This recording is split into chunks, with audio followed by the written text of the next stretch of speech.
तो दोस्तों, आप सभी जानते हैं कि तकरीबन 4 साल पहले सुशांत सिंह की मैनेजर दिशा की मौत हो गई थी और पुलिस ने कहा था कि इस लड़की ने खुदकुशी की है और बहुत सारे लोगों ने कहा था कि नहीं, खुदकुशी नहीं बल्कि ये मर्डर है।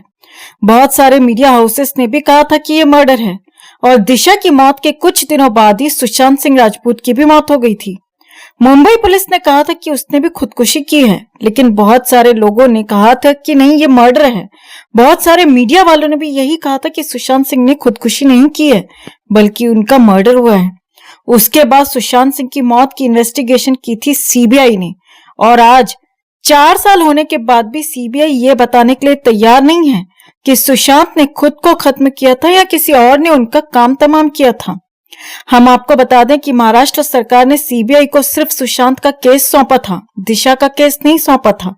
यानी कि सीबीआई ने सुशांत के केस की तो छानबीन की थी, लेकिन दिशा के केस की छानबीन नहीं की थी।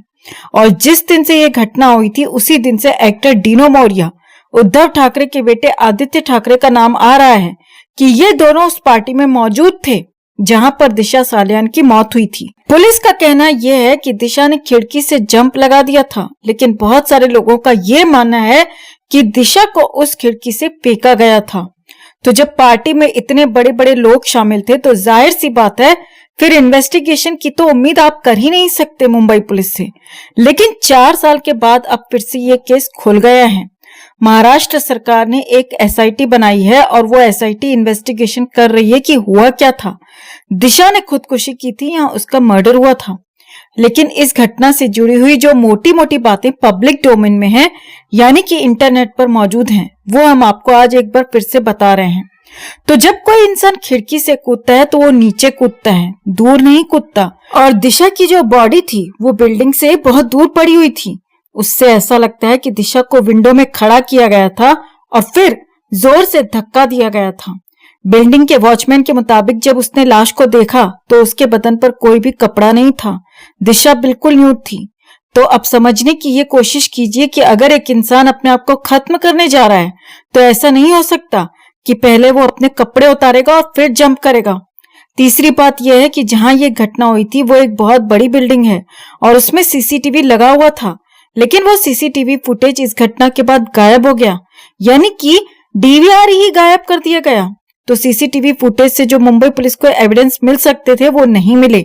जब सीसीटीवी फुटेज है ही नहीं और पुलिस ने बिल्डिंग के वॉचमैन से ये नहीं पूछा कि भाई वो सीसीटीवी फुटेज कहाँ है, डीवीआर कैसे गायब हुआ। और इससे भी बड़ी कमाल की बात यह है कि दिशा सालियान की पोस्टमार्टम रिपोर्ट आज तक अवेलेबल नहीं है और रिपब्लिक टीवी का कहना यह है कि पोस्टमार्टम रिपोर्ट अंतिम संस्कार से 2 दिन बाद बनाई गई है।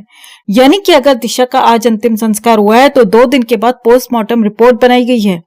इसका मतलब यह है कि वो फेक रिपोर्ट है, वो रियल रिपोर्ट नहीं है। और हम आपको बता दें कि उसी बिल्डिंग में दिशा अपने बॉयफ्रेंड रोहन के साथ रहा करती थी, उसी घर में जिस घर में ये इंसिडेंट हुआ था।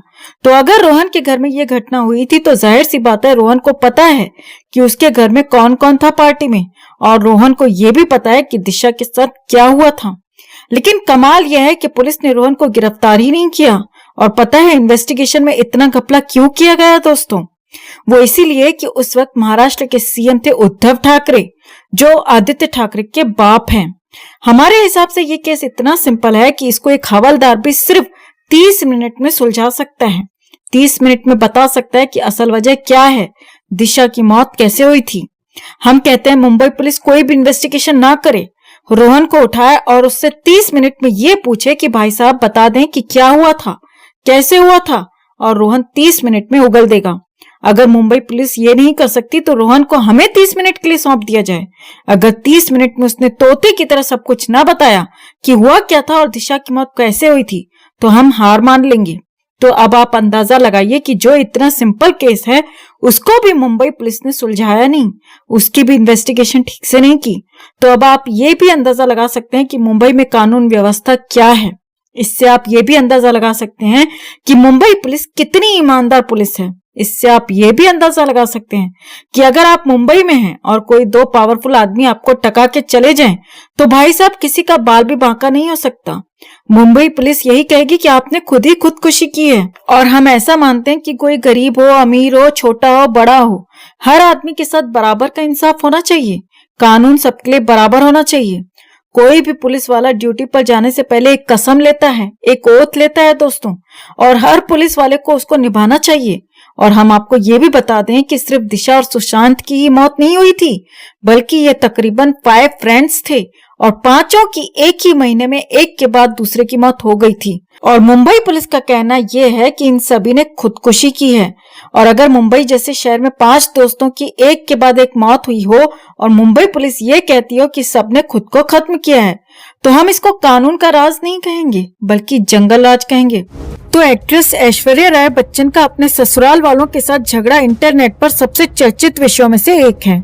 फैंस अक्सर ये अनुमान लगाते हैं कि क्या बच्चन परिवार में सब कुछ ठीक है, क्योंकि हर बार कोई नया विवाद सामने आता ही रहता है। वहीं अब तक कई लोग ऐश्वर्या राय को ही दोषी मानते थे, लेकिन इस बार जब ऐश्वर्या राय ने पूरे बच्चन फैमिली को उनकी औकात दिखाई है, तब फैंस ऐश्वर्या के ही सपोर्ट में खड़े हैं।